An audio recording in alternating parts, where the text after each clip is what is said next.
ያጋራችንን መልእክት ተከትሎ እንግዲህ የአንድ ሰዓቱን የሰዓቱ ወጃ አድምጠን ተመልሰናል። ይህንንም በማስከተል እንግዲህ ከሀገር ውስጥና ከባህር ማዶ የተውጣጡ ዜናዎችን የምንሰማበት ሰዓት ላይ እንገኛለን። በቅድሚያም የሀገር ውስጥ ዜናዎችን እናስቀድማለን።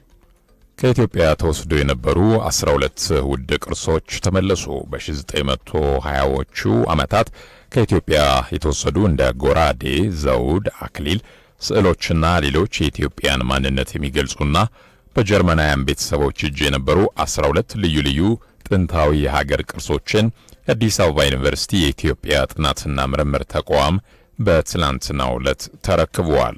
በወቅቱም የቱሪዝም ሚኒስትሯ ሰላማዊት ካሳ በዚህ ወቅት እንደገለጹት ቅርሶች እንደ አውሮፓውያን አቆጣጠር ከ1921 እስከ 1928 በኢትዮጵያ የጀርመን ኤምባሲ ልዩ መልእክተኛ ለነበሩት ፈርቲዝ ዌይስ በንግሥት ዘውዲቱና አጼ ኃይለ ሥላሴ በስጦታ ተበርክተው የነበሩና በግል የተገዙ ናቸው። አሁን ላይ በሕይወት የሌሉት የፈርቲዝ ዌይስ የልጅ ልጅ ራሞርና ቤተሰቦቹ በራሳቸው ተነሳሽነት በኢትዮጵያ የጀርመን ኤምባሲ በኩል ጥንታዊ ቅርሶችን እንደመለሱ ገልጸዋል።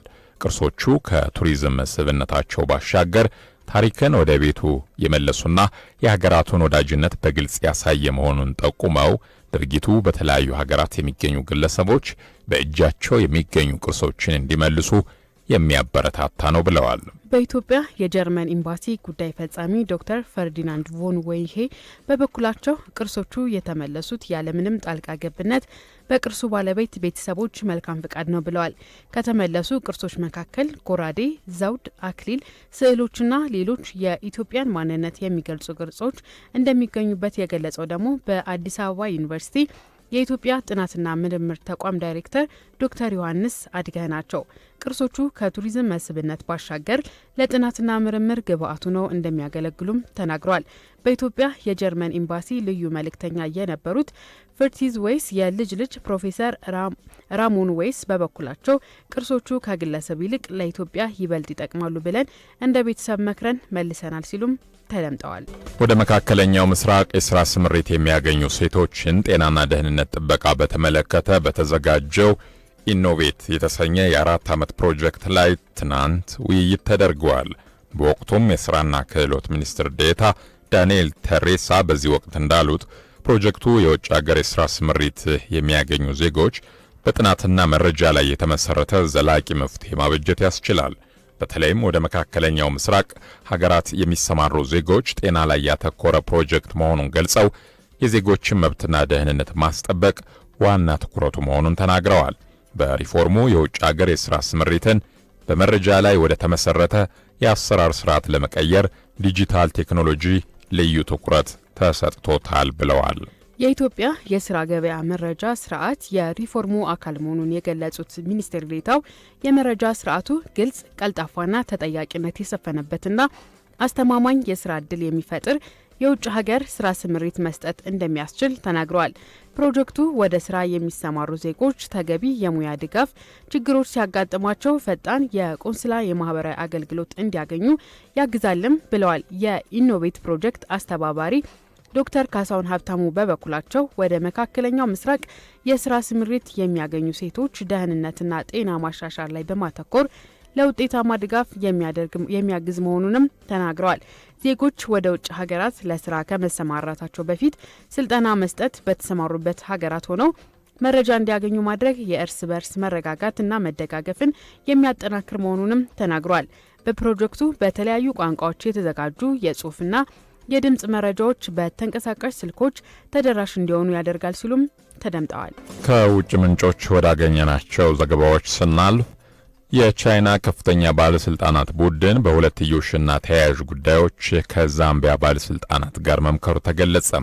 በሊኪዋንግ የተመራው የቻይና የከፍተኛ ባለስልጣናት ልዑካን ቡድን በዛምቢያ መዲና ሉሳካ በመገኘት ጉብኝት አድርገዋል። ሊኪዋንግ ዛምቢያ ከቻይና ጋር የንግድ ግንኙነትን በመመስረት ቀዳሚዋ ደቡባዊ አፍሪካዊት ሀገር መሆኗን ጠቅሰዋል። በዛምቢያው መስከረም የቤጂንግ በተካሄደው የቻይና አፍሪካ የጋራ ጉባኤ የቻይናው ፕሬዚዳንት ዢ ጂንፒንግ እና የዛምቢያው አቻቸው ሀክማዴ ሂቼልማ የሀገሪቱ ግንኙነት ይበልጥ ማጠናከር የሚችሉባቸው ጉዳዮች ላይ መምከራቸውም ይታወሳል። የታንዛኒያ ዛምቢያ የባቡር ፕሮጀክትም የዚሁ ትብብር አካል መሆኑን ዘገባው አመላክቷል። በመጨረሻም ሶሪያ የኃይል ምንጮችን ለማስፋፋት የሚያስችል ስምምነት ማድረጓን አስታወቀች። የሶሪያ የነዳጅ ባለስልጣን መሰረቱን አሜሪካ ካደረገው ኮኖኮፊሊፕስ እንዲሁም ኖቫተራ ግዙፍ ድርጅቶች ጋር የተፈራረሙት ይህ ስምምነት የኃይል አቅርቦትን ሊያሳድጉ የሚችሉ ከፍተኛ ስምምነቶች መሆናቸው ነው የተገለጸው። ለ14 ዓመታት በሀገሪቱ የተካሄደው የእርስ በርስ ጦርነት በርካታ የኃይል መሰረተ ልማቶች ማውደሙን ነው የሶሪያ የኢነርጂ ሚኒስቴር ያስታወቀው። አሁን የተደረሰው ስምምነት መሰረት ግንባታውን ሲጠናቀቁ የሶሪያ የነዳጅ አቅርቦት ከዓመት በኋላ በቀን ከ4 እስከ 5 ሚሊዮን ኪዩቢክ ሜትር በቀን ውስጥ እንደሚያደርገውም የዘገበው ሮይተርስ ነው። ዕለተ ሐሙስ የትርታ ቁርስ መሰናዶ ላይ ትገኛላችሁ። አድማጮቻችን አብራችሁን ስለሆናችሁ እያደመጣችሁን ስለሆነ እናመሰግናለን። ይህን ሰዓት አጋር በመሆን አብረውን እየሰሩ የሚገኙ ተቋማት አሉ። አጋሮቻችንን እናመሰግናለን። ከራይድ ጋር ወደፊት የሚለን ራይድ ትራንስፖርት የዚህ ሰዓት አጋራችን ነው። ድንገት ወደ 8294 ደውለው ወይም በራይድ አፕሊኬሽን ተጠቅመው ደህንነቱ ተጠብቆ በምቾት ተንፈላሰው ጉዳዩን በስኬት አጠናቀው አረፍ ሲሉ የቤት የመኪና የዱባይ ደርሶ መልስ ትኬት ከነሙሉ ወጪዎት ጋር እንዲሁም በርካታ የራይድ ነጻ ጉዞዎችን ጨምሮ የዘመናዊ ስልኮች ባለ ዕድል ሆነው ወደ ቤቶ ይገባሉ። በ8294 ደውለው ራይድ ብቻ ሳይሆን ዕድልም ይጠራሉ የሚሉት ራይድ ትራንስፖርት የዚህ ሰዓት አጋራችን ነው። ሌላኛው አጋራችን ማን እንደ እናት የሚላችሁ እናት ባንክ ነው። እናት ባንክ እንግዲህ ዘርፈ ብዙ የባንክ አገልግሎቶችን በመስጠት ይታወቃል። ከሚታወቅባቸው አገልግሎት መካከሎች ደግሞ ስለ አንቺ የሴቶች የቁጠባ ሂሳብና ኡሚ ከወለድ ነጻ የባንክ አገልግሎት ይጠቀሳሉ። በቅርብ ይፋ ያደረገው እናት መላ ወይም ዩኒካሽ የተሰኘው ያከፋፈል ስርዓትም እንግዲህ ወላጆችን የተማሪዎችና የትምህርት ቤቶችን እንግልት የሚቀንስ ነው። ይህም እንግዲህ ወላጆች ባሉበት ነው የተማሪዎችን ወይም የልጆቻቸውን ውጤት ማስተዳደር ያስችላቸዋል። ከዚህም ባሻገር ወርሃዊ ክፍያቸውን መፈጸም ይችላሉ። የጉዞና የመጽሐፍ ግዥ ክፍያዎችን መፈጸም ያስችላቸዋል። ከዚህም ባሻገር ወላጆች ትምህርት ቤት መገኘት ሲኖርባቸው የአጭር የጽሁፍ መልእክት እንዲልክም ያደርጋል። በዚህም የተነሳ በኢትዮጵያ የሚገኙ ትምህርት ቤቶችን አብረው እንዲሰሩ እንጋብዛለን ይላል። ማን እንደ እናት የሚላችሁ እናት ባንክ የሰዓት አጋራችን ነው። አሁን ደግሞ እንግዲህ ከሀገር ውስጥና ከባህር ማዶ የተውጣጡ ዜናዎችን የምንሰማበት ሰዓት ላይ ይደርሰናል። በቅድሚያም የሀገር ውስጥ ዜናዎችን እናስቀድማለን። መንግስት በግምጃ ቤት ሰነድ 4.8 ቢሊዮን ብር ለማሰባሰብ ኢላማ አድርጎ ከተጫራቾች 8.5 ቢሊዮን ብር ቀረበለት። ከሰሞኑ በብሔራዊ ባንክ በተካሄደው የግምጃ ቤት ሰነድ ጨረታ ላይ በተለይም ለአንድ ዓመት በሚቆዩት የረጅም ጊዜ ሰነዶች ላይ ከፍተኛ ፍላጎትና ያልተለመደ የገንዘብ መጠን መቅረቡን ካፒታል ጋዜጣ ዘግበዋል። መንግስት ለዚህ ሰነድ 4.8 ቢሊዮን ብር ለማሰባሰብ ኢላማ አድርጎ የነበረ ቢሆንም ጠቅላላ 8.5 ቢሊዮን ብር ቀርበዋል። ይህ የቀረበው መጠን ከመንግስት ኢላማ በ75 በመቶ ብልጫ ያለው ሲሆን በዚህም ምክንያት መንግስት ከእቅዱ በላይ 1 ቢሊዮን ብር በመጨመር 5.8 ቢሊዮን ብር ለመቀበል ችሏል። በአጠቃላይ ደግሞ መንግስት 32.5 ቢሊዮን ብር ለመሸጥ አቅዶ በጠቅላላው በጠንካራ ፍላጎት ምክንያት 37 ቢሊዮን ብር ተቀብሏል ሲል ዘገባው ጠቅሷል። ከዚህ ቀደም በገበያ መር ላይ የተመሰረተው የግምጃ ቤት ሰነድ ጨረታ ከተጀመረ ወዲህ ተጫራቾች ወይም ባንኮችና የጡረታ ተቋማት በአብዛኛው ትኩረት የሚያደርጉት በአጭር ጊዜ ተመልሶ በሚከፈል ሰነድ ግዢ ላይ ነበር። ለአንድ ዓመት በሚቆይ ክፍያ ላይ የነበራቸው ፍላጎት ግን በእጅጉ ዝቅተኛ ሆኖ ቆይቷል። ሆኖም አሁን የታየው ይህ አዝማሚያ ለውጥ መምጣቱን እንደሚያሳይ ተገልጿል። የፋይናንስ ባለሙያዎች ይህንን የረዥም ጊዜ ሰነዶች የፍላጎት መጨመር በጨረታው ተሳታፊ የሆኑትን የባንኮች የገንዘብ ክምችት እየጨመረ መምጣቱን የሚያሳይ ጠንካራ ምልክት እንደሆነም ይወስዱታል። የገንዘብ ሚኒስቴር የበጀት ጉድለቱን ከገበያው በሚሰበስበው ገቢ ለመሸፈን የግምጃ ቤት ሰነድ ሽያጭን እንደ አንድ ዋና መንገድ እንደሚጠቀም ይታወሳል ሲል የዘገበው ጋዜጣ ፕላስ ነው። ሴቶች በሰላም ግንባታ ሂደት ላይ ያላቸውን ሚና ለማሳደግ በትብብር መስራት እንደሚገባ የተባበሩት መንግስታት የሴቶች ኤጀንሲ ዩኤን ውመን ገለጸ። የተባበሩት መንግስታት የጸጥታው ምክር ቤት በፈረንጆቹ 2000 ላይ ያጸደቀው የሴቶች ሰላምና ደህንነት ስምምነት ውሳኔ 1325 25ኛ ዓመት በተለያዩ ሁነቶች ተከብሯል። ስምምነቱ ዘላቂ ሰላምን ለማረጋገጥ ሴቶች በሁሉም የሰላም ግንባታ ሂደቶች ላይ ንቁና ፍትሃዊ ተሳትፎ እንዲያደርጉ መሰረት መጣሉ ተመላክቷል። መርሃ ግብሩን ዩኤን ውመን ኢትዮጵያ፣ የኢትዮጵያ ሴቶች ማህበራት ቅንጅትና የአፍሪካ ሴቶች ሰላምና ደህንነት ኢንስቲትዩት በጋራ አዘጋጅተውታል። በዩኤን ውመን የኢትዮጵያ ምክትል ተወካይ ስካድራክ ዱሳቤ በወቅቱ እንዳሉት የአንድን ሀገር ሁለንተናዊ እድገት ለማፋጠን የሴቶችን አቅም ይበልጥ ማጎልበት ይገባል። ሴቶች በሚስተዋሉ የተለያዩ ግጭቶች ወቅትም ሆነ ከግጭት በኋላ ጾታን መሰረት ላደረጉ ጥቃቶች ተጋላጭ መሆናቸውን አጽንኦት ሰጥተዋል።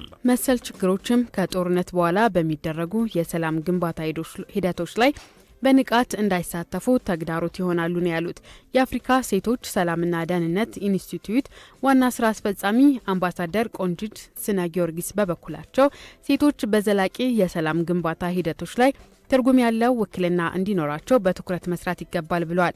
በተለይም መንግስታት ሴቶች በመሰል ሂደቶች ውስጥ ንቁ ተሳትፎ የሚያደርጉበትን ምቹ ሁኔታ መፍጠር እንደሚጠበቅባቸውም ተናግረዋል። ባለድርሻ አካላት ሴቶች የውሳኔ ሰጭነት ሚናቸውን በሚገባ እንዲወጡ የግንዛቤ ፈጠራና ሌሎች ስራዎች በቁርጠኝነት መከናወን እንዳለባቸውም አመላክተዋል። የኢትዮጵያ ሴቶች ማህበራዊ ቅንጅት ዳይሬክተር ሳባ ገብረመድን የሴቶችን ሁለንተናዊ አቅም ለማጠናከር በትኩረት መስራት እንደሚገባም አጽንኦት ሰጥተዋል። ተቋማቸው ለማህበራዊ ችግር ተጋላጭ የሆኑ ሴቶችን አቅም ለማጎልበት በርካታ ስራዎች ከባለድርሻ አካላት ጋር በትብብር እየሰራ እንደሚገኝም ገልጸዋል።